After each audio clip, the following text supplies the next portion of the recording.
Well, good Monday evening to you. Chris Hare here, the world champion crypto cowboy, bringing you that nightly Bitcoin update.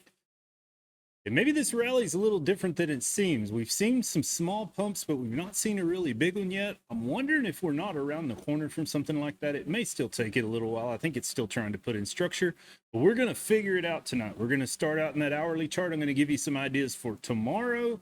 Then we'll get into the 4 hour, the daily, and the weekly charts. I'll give you some mid to longer range targets. And if there's some trade ideas along the way, I'm going to share those with you too. Let's go ahead and get into it. We'll start off with the crypto fear and greed index, just like we do every evening. Currently at a 25. This measures market sentiment.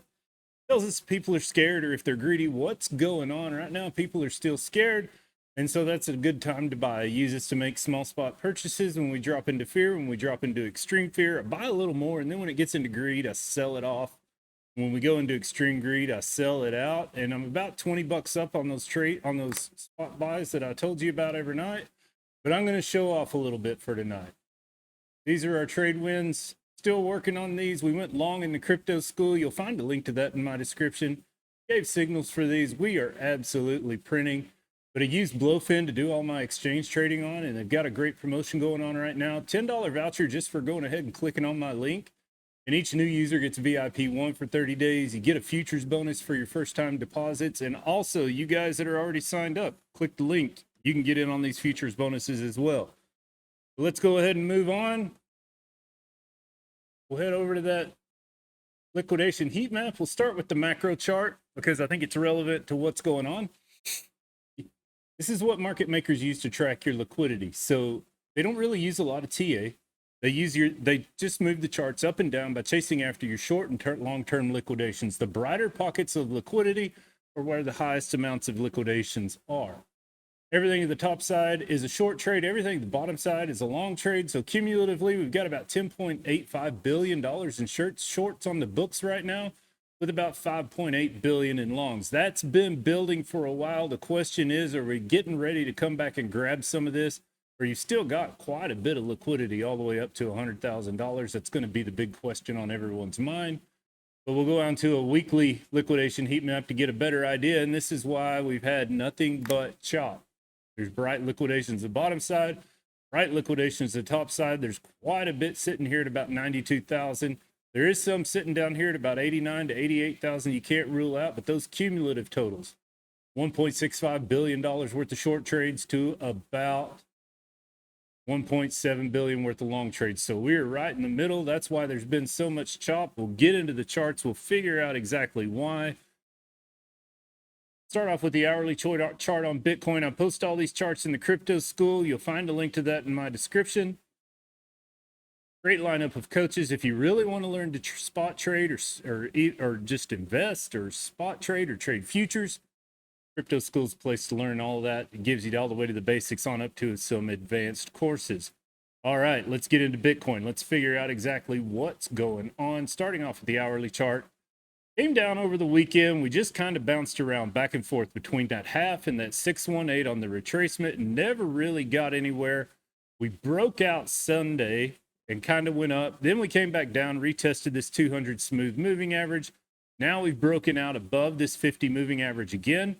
Came down. It looks like we've had a successful retest this time. So I think we're headed up back into this golden zone, $91,000 to $92,000. If we can consolidate in here and break out, I think our next stop's probably going to be our daily 50 smooth moving average, sitting at about 95,924. You can get over that. Next stop's $96,000 to $99,000 in the shorter term. That may get you through the next couple of days.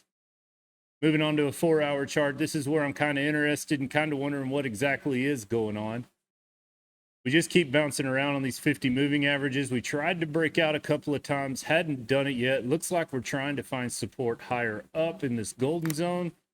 Maybe this is the opportunity for a breakout. Get above 92,000. I think you're headed up to about 95,921. That's the big decider before we get up to this 50 smooth moving average sitting at about 101,000. My concern is that this is a lower high. So I do have the question of, do we come down and retest this bottom trend, or are we just going to consolidate out here till we get to the trend and then push off of it? My concern is that if we lose this trend, then I think we're headed down to this weekly 50 smooth moving average. Then things could get ugly if we don't bounce. If you lose it, 85,000 to 83,000 is on the table. My gut says that we're going up from here. We're going to respect this trend, and now we're lifting up to grab these higher targets. Moving out to the daily chart, I left the Crusaders indicator on. This is a new indicator that I promote. You'll find a link to it in my description, but it's worked very, very well. I posted a video on it yesterday about exactly how it works. But on this daily chart, you can see as we found bottoms here, we started getting buy strengths, and we bounced right off of this green band on the bottom. Since then, we found support on this yellow line, and we've been moving up ever since, kind of getting over these little trends in here. We had a sell strength 10 back in July when we ran so hard and hit all-time highs. Now you're getting buys again. So the question is, are we coming down to retest and maybe get another buy strength? Or is this where we push out, go ahead and test this daily 50 smooth moving average sitting at 96,000, maybe come down, retest that top of that retracement zone, then head on up to 108 to 116 if you get over 101,525.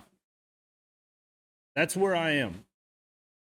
I think our big decider is this weekly 50 at about 101,648 on if we get up to the golden zone or not. If we can get to this golden zone, reject, find support on this trend again, I don't think 138 to 154 is off the table. If for some reason we reject this 50 smooth moving average and lose this and start heading towards this 50, I have real concerns that we're in a bear market and things are going to get very ugly. Moving out to the weekly chart, you can see what I'm talking about. We did get a weekly red candle last week, but now we're back to green, working up. Fair value gap sits there at $97,000. We've talked about this and talked about this and talked about this. I think this is our big decider. Probably by the time we get up into here, this 50 simple moving average will be down a little lower. Then I have a lot of questions. As long as we can stay inside of this trend, I remain bullish. But if we lose it at some point, I start losing these moving averages that I have highlighted, then I get concerned. If we can get here, find support, work up. Like I said, 139 to 156 is not out of the question. That's kind of where I sit for tonight. If we lose this, the 50 simple moving average, smooth moving average sits at $86,000. Your last hope is somewhere around $77,000 before I think we legitimately look at about $60,000 to $50,000 on a finish off. This is a long way away. There's a lot of things that need to happen one way or another to make that decision. But for right now, I think the charts look actually pretty decent. But we all know that could change tomorrow. So we're watching it really close. We'll circle back around tomorrow night. We'll do this all again, see where our supports are, see where our resistances are, and then we can make an educated guess on where we think it's going next. But I'm going to wrap this one up. Don't forget to like and subscribe, tap that bell notification, and leave us a comment. It helps the YouTube algorithm, and I really enjoy hearing from you people. This is Chris Hare, the world champion crypto cowboy. Thanks so much for watching. I'll see you down the road.